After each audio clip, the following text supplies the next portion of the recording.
Hey everyone, I am here, Jamie Dufek, head softball recruiting coach with NCSA, and I have Coach Knight from Salisbury University on the line. For those that don't know, Salisbury is a Division III program located in Salisbury, Maryland. They're actually also part of the Capital Athletic Conference. Coach Knight's actually been with the program for 19 seasons thus far, and actually holds a record of 680, 145, and 2 overall at Salisbury, which is very impressive to say the least. A little fun fact, actually, is that Coach Knight is no stranger to the Salisbury Athletic Department. She actually kept herself busy, from what I gathered, as a 4-year letter winner in women's basketball and a 3-year letter winner, in softball and volleyball at Salisbury. So really excited to have you on the line here, Coach Knight. Tell me a little bit more about Salisbury and kind of what makes it a unique program, and even more so a unique softball program as well. We're in between the Chesapeake Bay and the Atlantic Ocean. We're about 30 miles from Ocean City, Maryland, one of the largest resorts on the East Coast, and a fabulous place to work for our student athletes in the summer, and great place for those of us that grew up in Maryland to vacation year-round. So Salisbury is just in a really great location. It's a little rural setting, but our town of Salisbury has gotten larger over the 19 years I've been here, and as an undergrad of Salisbury, I've really seen this area grow quite a bit, but it still has a wonderful feel to it. I know our campus is contained, most of our education buildings are contained in a one-block area, so you can actually get up at 10 of 8 and it's your 8 o'clock class. Hopefully you have time to brush your teeth and whatever else you need to do, but you can make that on our campus. We have a small college field, but we actually are about a mid-college in population with 8,900 students. Do you have a lot of students, Coach Knight, that stick around the area after graduation? We have some. You know, 2 years ago we had the National Catcher of the Year, and she now is a registered nurse at our local hospital. Oh, wow. And we have a few that end up teaching in the area. Many of them will go back to their own hometowns, but some do take this area up as their place of residence. It's a little slower than if you're from the city, and people end up really like the lifestyle. What are some goals that you and your coaching staff set for the program year to year? I mean, I know obviously an impressive overall record. I know you obviously, keep a tight leash, on the program overall, but what do you feel year to year are some goals that you guys set? Our goal every year is to win the national championship, and I'm a firm believer in if you set low goals, you'll achieve them. So we set the highest we possibly can, and we always work towards them. We've yet to win a national championship, but we've certainly knocked on the door on several occasions. We've come in second 3 times in my tenure here at SU. We've come in third 3 times, and we've come in fifth 3 times at the national championship tournament. So, when I say we want to win a national championship, I'm not just blowing smoke. You mean it, for sure. And the way we do it, so that's our large goal. But, our small goal for each of our student athletes is to do the little things perfectly. And I'm not just talking on the field. Go to class, do your work on time, actually do it ahead of time, and protect your work ethic in the classroom and on the softball field, and certainly in the community. And I think that's why our program has been very successful. But that's the culture here at Salisbury. It's not just the softball program. If you take a look, you'll see that our men's lacrosse team has won 10 national championships. Our women's lacrosse team's won 3. Our women's field hockey's won 5 national championships. Our track and field men's team is outstanding. They have a 7-time national champion currently on their team. So athletic excellence is a way of life at Salisbury University. Talk to me about any traditions at Salisbury or the softball program that you guys may have, if you have any. Probably the biggest tradition here is that we welcome our alumni back all the time, and our alumni still feel part of the team. So, we're playing a big contest and a big rivalry, and I'll look, and it'll be packed with alumni. So it's not just our team is our team for life. So it's an investment, not for 4 years. As some other coaches have said, it's an investment for 40 years. And you really see that. I'm seeing people that I played with back in the 60s that are on the sidelines. So we have them from the 70s when our program first started all the way up to students that graduated last year. So I guess our richest tradition is that we care about our people, and it's a wonderful thing. Love that. Talk to me now about your schedule as a college coach. Obviously, we're just wrapping up summer. I know it's been a busy summer for you, but talk to me what the summer looks like as far as a coach, and then talk to me what the fall semester looks like so we can give some of our student athletes a little bit of a snippet. Well, certainly in the summer is a large part of our recruiting where I can get out and see people. You know, unfortunately, at Salisbury, I have over 400 people that are interested in our program, and it's just physically impossible to get out and see them. So when they put a video up, that's one of the best ways for me to recruit. If I can get out and I can see them personally, I'll do that. But, hey, I need some downtime, too. So I try to make it where I go to somewhere between 5 and 7 tournaments during the summer, and our graduate assistant coaches going to somewhere around the same amount. So we get out there, we get seen, but even if I'm at your game, if you're not a pitcher or a catcher, I may only see you touch the ball 3 to 4 times. So it's tough to go out there and physically see a person. But I'll tell you what I can see is how you act when you're not on the field, how you treat your parents, how you treat your teammates and your coaches, and believe me, that comes into play. There's a reason those young women and now older women come back to Salisbury is because they were really good people with great character, cared about their team and teammates, and I want to see that in the student athlete that I'm recruiting too before they get to Salisbury. Looking at a lot of things when I go recruiting, not just the talent of the athlete, but the character of the athlete too.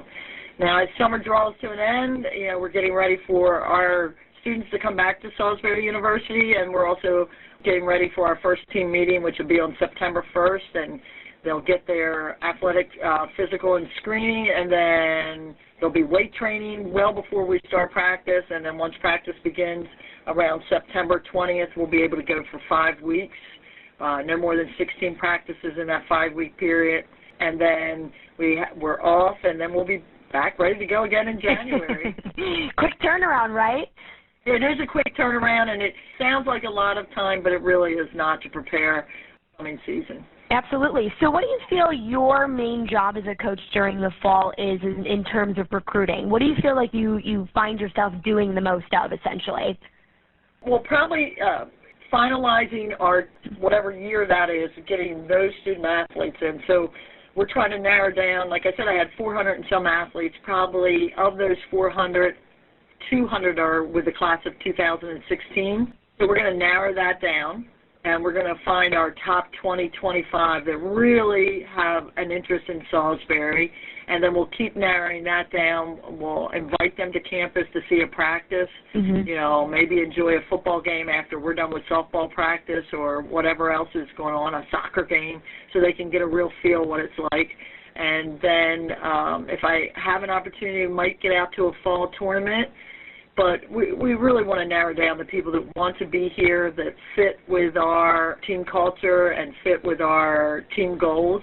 And, you know, hopefully we get a couple people to commit to us, and we are able to commit to them for the 2016 season. Now, obviously, with Salisbury being a Division III program, you know, obviously the timelines we've seen, you know, at a D1, D2 level has certainly sped up over the past few years as far as early commitments. Talk to me about what the timeline looks like at the Division III level for getting commitments from student athletes, if you don't mind.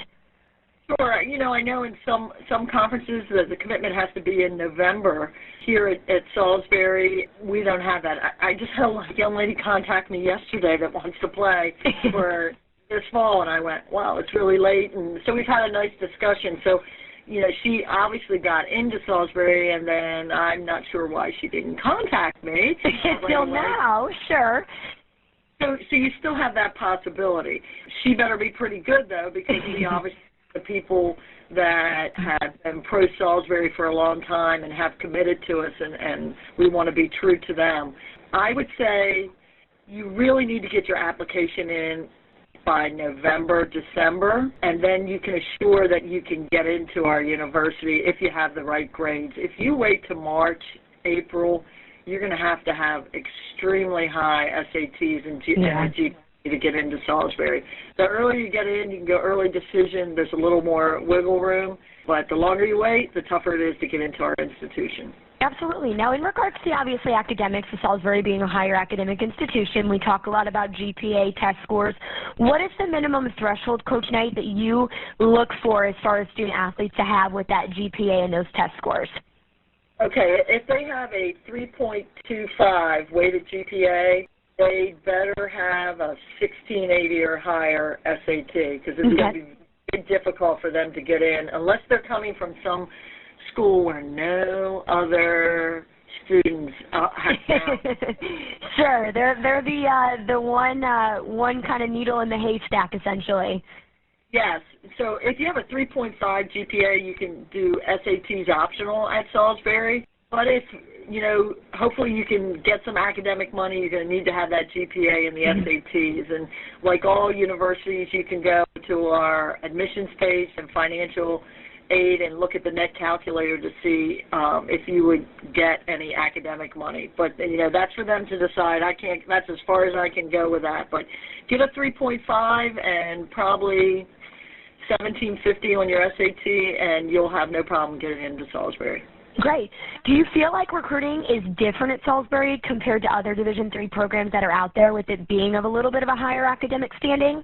Yeah, we certainly have some players. I had to turn away a young lady, or not turn her away, say if this is the place you want to be, you really need to go to a community college before you come here. You kind of transfer in, yeah.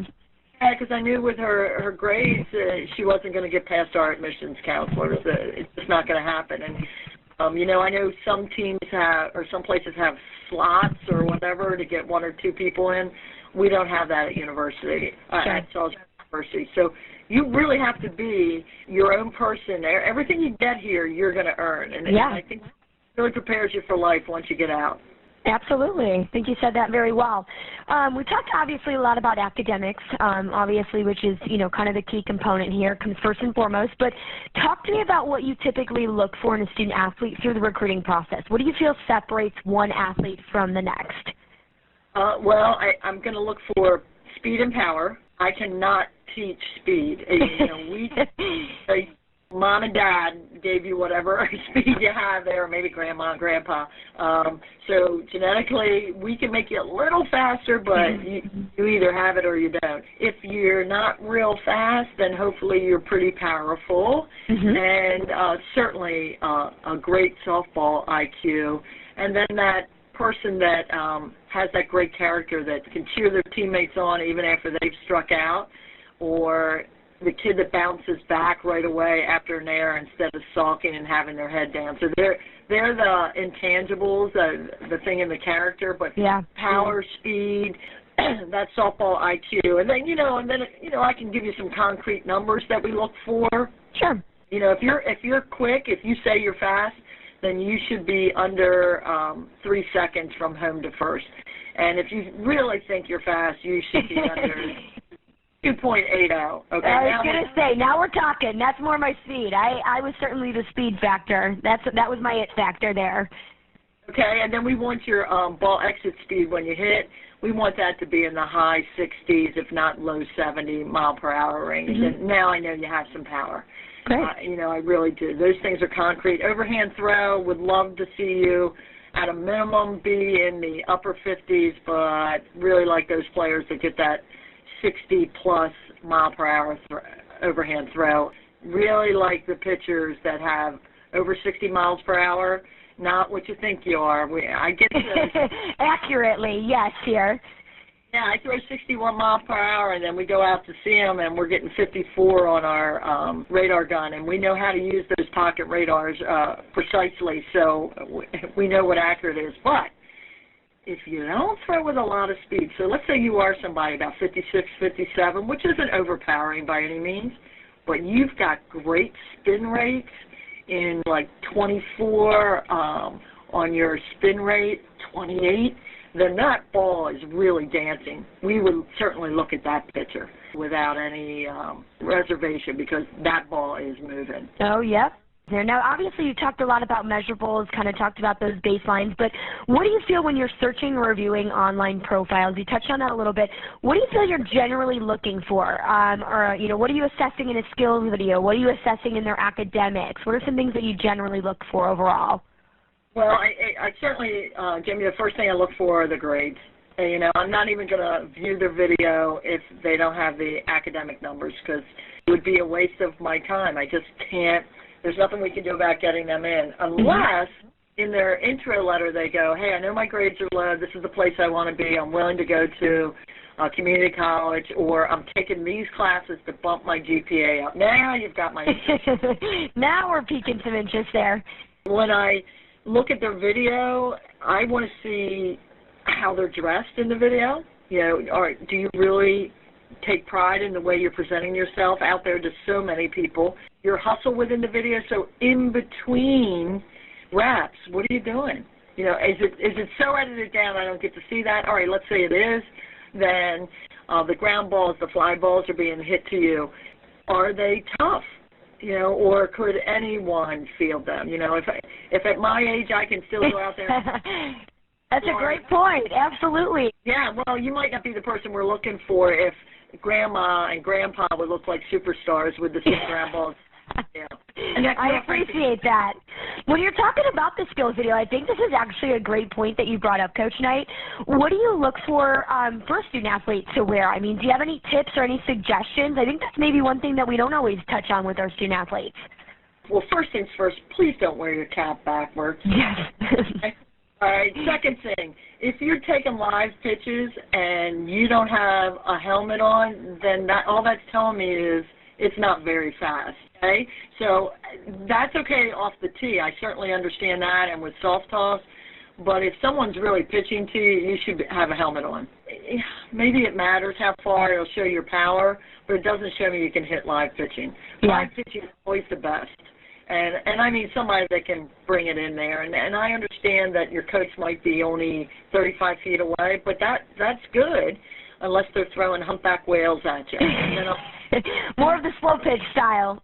Yes, that's okay. That's good. So when you get out of Salisbury, you're going to have a great, or when you get out of whatever college, you'll have a great slow pitch career, but I'm not looking for person. No, absolutely. Absolutely. Anything about what they're wearing? I mean, do you prefer student athletes in their uniform or shorts and T-shirt or softball pants and T-shirt? Any preference on that?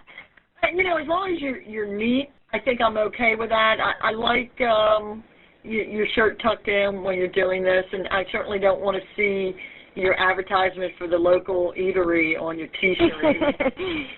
It would be nice if you were either in a plain T-shirt or maybe your summer or high school uniform. That would be awesome if that's possible. But if it's not, at least be neat and presentable, because that's really telling me a lot about you. Good. Well, let's talk a little bit about the travel scene, obviously. We know, obviously, playing year-round is important to a lot of programs. So do you feel the travel team an athlete plays a role in their recruiting process, whether it be the tournaments they're attending, how competitive they are, if it's a well-known travel organization? I think from my standpoint, it does not.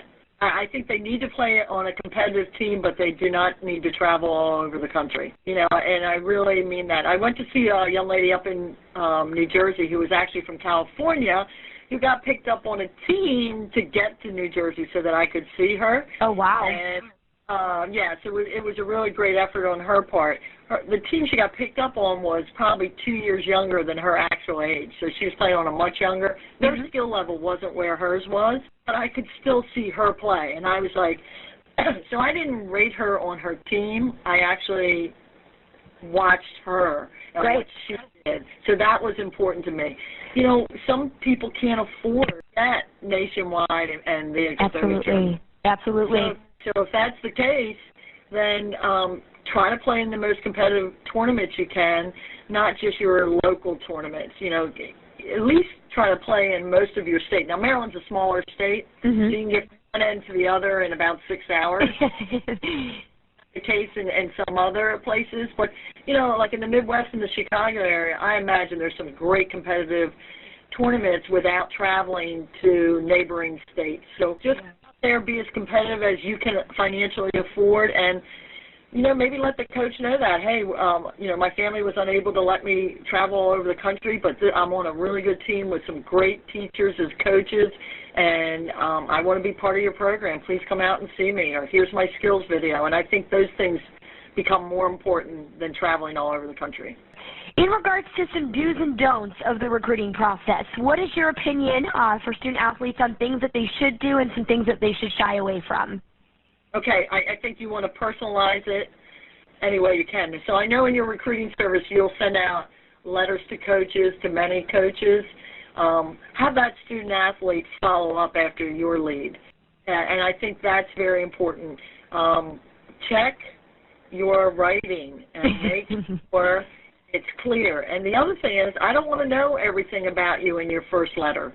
Make it brief, make it clear, make it like a trailer for a movie, something that gets my interest where I want to write you back right away.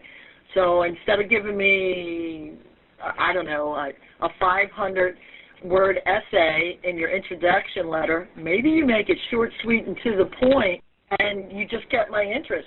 Hey, Coach Knight, my overhand speed's been clocked at 63 miles per hour. I compete with my brothers every day for breakfast, and a heck of a shortstop. I hope you take a look at my video. You know what? I'm going to take a look at that video. What about some don'ts? What shouldn't student athletes do? Tell me that I know I can play for your program. I'm the type of athlete you're looking for when it's a blast to 30, 40 coaches. Okay? You can catch on that pretty quickly, can't you? Oh, yes, and then I think the other thing, even if I respond to them, don't just play back my bio. Really find something out about our program. Now, why Salisbury may interest you. Hey, I like the location, or I like that it's a small school. Whatever the case may be, find something specific. So I know we're all out there, just like I'm trying to find the best shortstop pitcher across the country, you're trying to find the best university that fits for you, but you can personalize it a little bit more. Do your research. Absolutely. That kind of feeds into, how important it is for student athletes to really be the one to initiate contact with coaches. I know we're in a day and age right now where student athletes have a hard time kind of getting over that hump, whether it be nervousness or whether them saying, oh, I don't have time, to contact coaches. In your personal opinion, how important is it for the student athlete to initiate that contact first, whether it be phone calls or emails? I think it may be the most important thing is for them to initiate it, not mom and dad, not the service. The service can follow up with the video and all the great info. Have that student athlete send a quick email. I mean, really, create a merge file, make it personal, and then maybe you make a specific paragraph that is personal for each of those universities you're sending it out to. But you need to do that. I'm more likely to respond to that type of letter than I am a mass email that says, Dear Coach.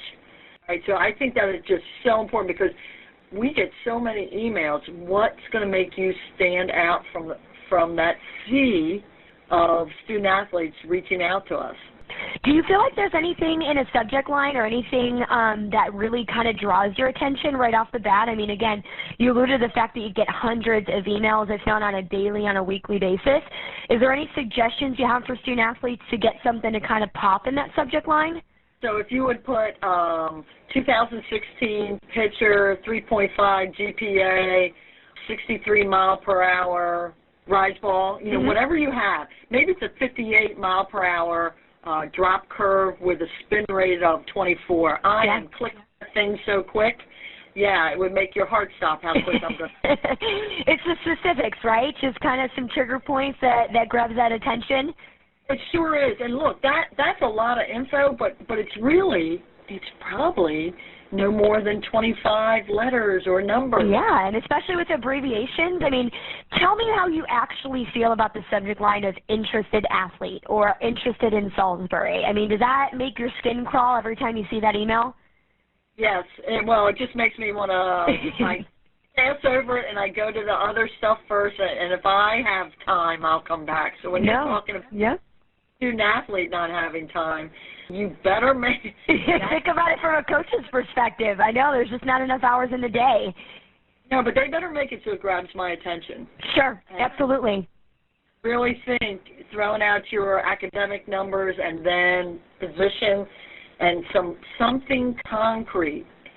You know, not I'm an aggressive player. Well, everybody better be aggressive. No, I agree 100%. What about phone calls? Do you get a lot of phone calls from student athletes? Initially, I don't get a whole lot, but you know what? I got one this summer, and the young lady called and said, I'm really interested. Oh, that's great. And she did not leave a phone number. Oh, boy. Nor did she follow up with an email. I have no way to contact her. Do you like phone calls, though?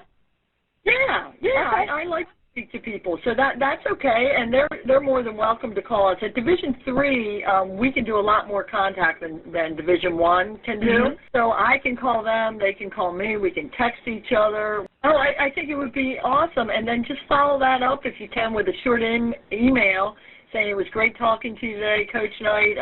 Here's my video, and remember, I'm the one with a 4.0 GPA and Team 50 on my SAT and 27 on my ACT. And I'm like, oh, yeah, I remember you. And then if they can, here's another thing I think would be really great, Jamie.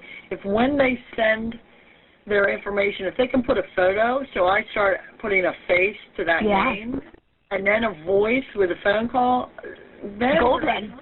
Yeah, you're going to remember that for a long time probably. Yeah. Good. I'm right there with you. I don't have enough student athletes that post a profile picture up on their page, and I can't stress the importance of how important it is to obviously put a face to a name. So I really appreciate you bringing up that point. I think that'll be beneficial for our families to hear. On the aspect here, obviously, we're rolling right into fall. You know, kids are going to get a lot of information on camps and, you know, combines and showcases, things like that. Do you have a piece of advice, Coach Knight, on how student athletes can set themselves apart from their competition at camps and showcases? I wouldn't wear a white T-shirt. If you're good, you know, wear a shirt that's going to make you stand out. So maybe a little neon in it. You know, if you're going somewhere where there's 120 people, what is going to make you first catch my eye? It might be that T-shirt. Then it better be your play. Or I'm going to go, that's a bright girl that really has no game. So make sure you'll remember that one too. Yeah, make sure your game can be as good as that wonderful shirt you have on. So be neat. Have a shirt on that I'm going to be able to pick up in a large group of people, and hustle. I'm telling you, we're watching everything.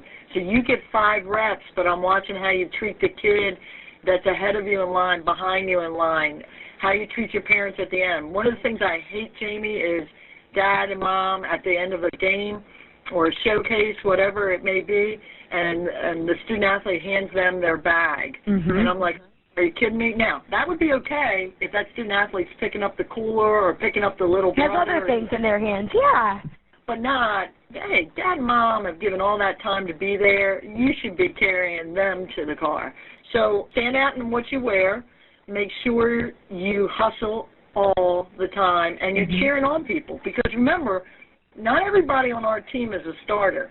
On our team is a great group of young women that make us a great team, and some of those are support people that have a good game, maybe not as good as the person ahead of her, but she's such a fabulous teammate. We would never be as good without her. So there's more than just the power, speed, and those concrete numbers. There's that intangible great character that a coach is looking for. Absolutely. I think that was nicely said. Kind of talking about parents, as you alluded to that fact, do you have any advice for parents in this process? I think you certainly should have some questions for the coach, but when you go on a personal interview and you get there, let your daughter or son, you know, if it's a baseball, football guy, do most of the talking. And I know that's tough, but it's your daughter's experience, and I as a coach want to see how confident she is, how she'll interact with me. Dad and mom aren't playing for me. The young lady is going to, so I want to see how she fits in. So let the young lady talk first, and then certainly all coaches are going to say, parents, do you have any questions? And the parents can certainly give some answers, but you should be in the background. Let the student-athlete contact first, and the parents can follow up with some questions. I'm not saying they should be out of it altogether, but kind of throw that little girl out of the nest. Let her take the lead on this. Absolutely. Good to hear that we're on the same page with that. As we kind of close up here, do you have any last takeaways for student athletes today, or any kind of final piece of advice for them as they're going through this process? Well, yeah, I do. A lot of people, they overlook the Division III because they don't think it's competitive, and I'm going to tell you the top tier of Division III, and that's probably a good 80 to 90 schools, have pretty good softball. And then when you get the top of the top 20, we may not be as big or as strong as the Floridas and the Alabamas, but I guarantee you we're just as competitive. So no, we're not going to give you money to come play softball here. We're going to give you an opportunity to love the game like you've never loved it before. And I think that's one of the real great things at Division III is that the students love playing the game. They're not playing it because it's the only way to get an education. They love it as it's part of their education.